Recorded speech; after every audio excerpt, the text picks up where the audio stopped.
ဒီဇလန်လေးကလူရှိလုတ်ဆိုင်လို့ခေါ်တဲ့နာမည်ကြီးရှိနေမလေးတယောက်အကြောင်းနဲ့စတင်ထားပါတယ်။သူမဟာဘယ်အမှုမဆိုအမြဲတမ်းနိုင်ရလေးရှိတဲ့ထက်မြက်တဲ့သူတယောက်ပါတရက်မှာတော့သူမဟာမစ္စတာကြောင့်မွန်းရှောက်ဆိုသူကိုအကူအညီပေးခဲ့လို့ကျေးဇူးတင်တဲ့အနေနဲ့သူကသူမကိုညစာဖိတ်ကျွေးခဲ့ပါတယ်။စကားပြောရင်းနဲ့မစ္စတာကြောက်ကလူရှိလိုလှပပြီးထက်မြက်တဲ့အမျိုးသမီးတယောက်ပါလို့အခုထိလူပြိုကြီးဖြစ်နေရတာလဲဆိုပြီးအန်အော်တကြီးမေးမိပါတယ်။ဒီမေးခွန်းကလူရှိမေးဖြစ်ချင်နေတဲ့အတိတ်ကအမတ်တရားဟောင်းတွေကိုပြန်လည်နှိုးဆော်ပေးလိုက်တယ်လို့ဖြစ်သွားပါတယ်။အိမ်ပြန်ရောက်တဲ့အခါ TV ကြည့်ရင်းနဲ့ကွယ်လွန်သွားပြီဖြစ်တဲ့နာမည်ကြီးပကြီးဆရာတယောက်ရဲ့အထိမ်းအမှတ်ပြပွဲအကြောင်းကြားလိုက်ရပါတယ်။အဲ့ဒီပြပွဲမှာပြသထားတဲ့လက်ရအချို့ဟာသူမရဲ့အတိတ်နဲ့ဆက်ဆက်နေတာကိုသတိပြုမိသွားပြီးနောက်တစ်နေ့မှာပြခန်းကိုတွားကြည့်ဖို့ဆုံးဖြတ်လိုက်ပါတယ်။ပြခန်းထဲမှာပစ္စည်းတွေကိုလိုက်ကြည့်နေရင်မမျှော်လင့်ပဲသူမပျောက်ဆုံးနေတဲ့ဒိုင်ယာရီစာအုပ်လေးကိုပြန်တွေ့လိုက်ရပါတယ်။သူမအမြန်သွားယူပေမဲ့ပြခန်းဝန်ထမ်းတွေကတားထားပါတယ်။အဲ့ဒီပစ္စည်းတွေကိုယူချင်ရင်ပိုင်ရှင်ရဲ့ခွင့်ပြုချက်လိုတယ်လို့ပြောတဲ့အတွက်လူရှိမှာအဲ့ဒီဒိုင်ယာရီကိုပေးပို့ခဲ့တဲ့သူကိုဆက်သွယ်ပေးဖို့စောင့်ဆိုင်းနေရပါတော့တယ်။လူရှိရဲ့ငယ်ဘဝအတိတ်ဇလန်ကိုအတိတ်စီပြန်လှည့်ကြည့်မယ်ဆိုရင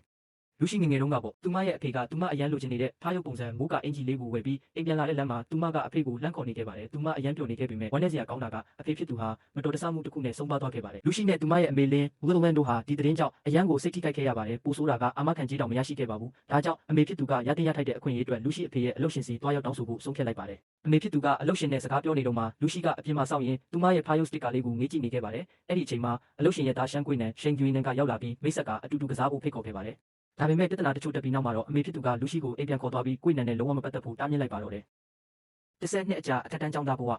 10နှစ်ကြာပြီးနောက်လူရှိဟာအထက်တန်းကျောင်းသူလေးဖြစ်နေပါပြီ။ကျောင်းကရလက်စရင်ကိုကြည့်လိုက်တဲ့အခါကျောင်းရဲ့အဆင့်တက်မှတ်ချက်တွေပြောင်းလဲသွားတာကြောင့်သူမအံ့ဩသွားပါတယ်။ကျောင်းပြောင်းလာတဲ့ကျောင်းသားတစ်ကိုယ်နန်ကပထမရသွားလို့ပါ။အမြဲတမ်းအဆင့်10အတွင်းမှာရှိခဲ့တဲ့လူရှိဟာအခုတော့အဆင့်10ကိုရောက်သွားပါတယ်။သူမအမေကလည်းအမတ်တွေကျသွားတာကြောင့်သူမကိုစူပူချင်းမောင်းပါတော့တယ်နောက်တစ်နေ့ကျောင်းမှာတော့အဆင့်ပြရတဲ့ကိုယ်နန်ကကျောင်းသားတွေကိုအားပေးစကားပြောပါတယ်လူရှိဟာလူအုပ်ထဲကနေသူ့ကိုတေချာစိုက်ကြည့်နေမိပြီးငယ်တငယ်ချင်းလေးကိုပြန်တွေ့ရလိမ့်မယ်လို့လုံးဝမထင်ထားခဲ့ပါဘူး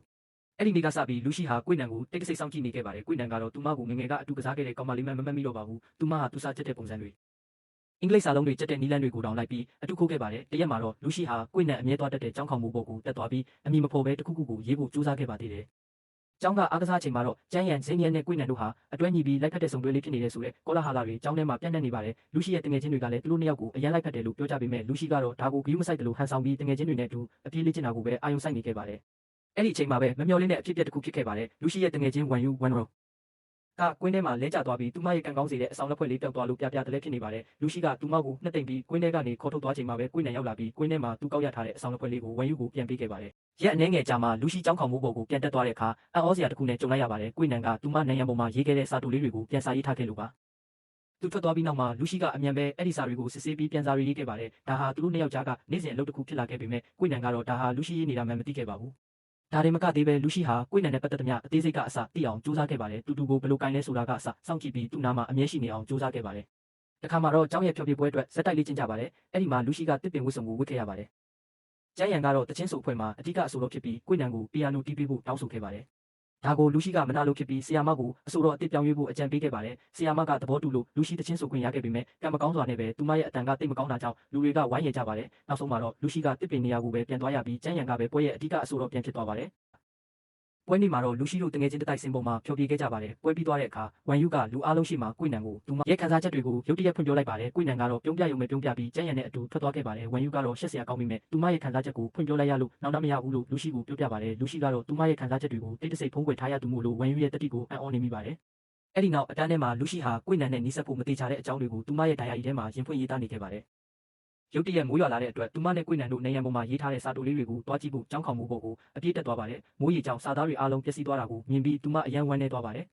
ထိုအချိန်မှာပဲကိုယ်နန်ဟာလည်းခေါင်မိုးပေါ်ကိုအပြေးရောက်လာပါတယ်စာသားတွေပြက်ကုန်တာကိုသူလည်းသတိထားမိသွားပါတယ်လူရှိကတော့ကိုယ်နန်မြင်သွားမှဆိုလို့နေရန်တစ်ခုအကွယ်မှာအမြန်ပုံးလိုက်ရပါတယ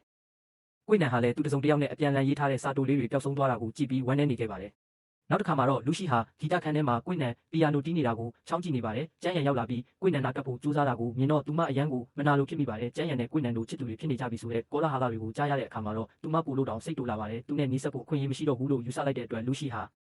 သူ့ကိုရနိုင်မှာမဟုတ်ဘူးလို့တွေးမိတာကြောင့်မိုးကျဟာဝိုင်းနန်ကိုမေးပစ်လိုက်ပြီးစာကိုပဲအောင်ဆိုင်ဖို့ဆုံးဖြတ်လိုက်ပါတယ်ကျောင်းမှာအတော်ဆုံးကျောင်းသူဖြစ်အောင်ကြိုးစားမယ်ဆိုတဲ့အစီအစဉ်ကိုလည်းသူမချမှတ်ခဲ့ပါတယ်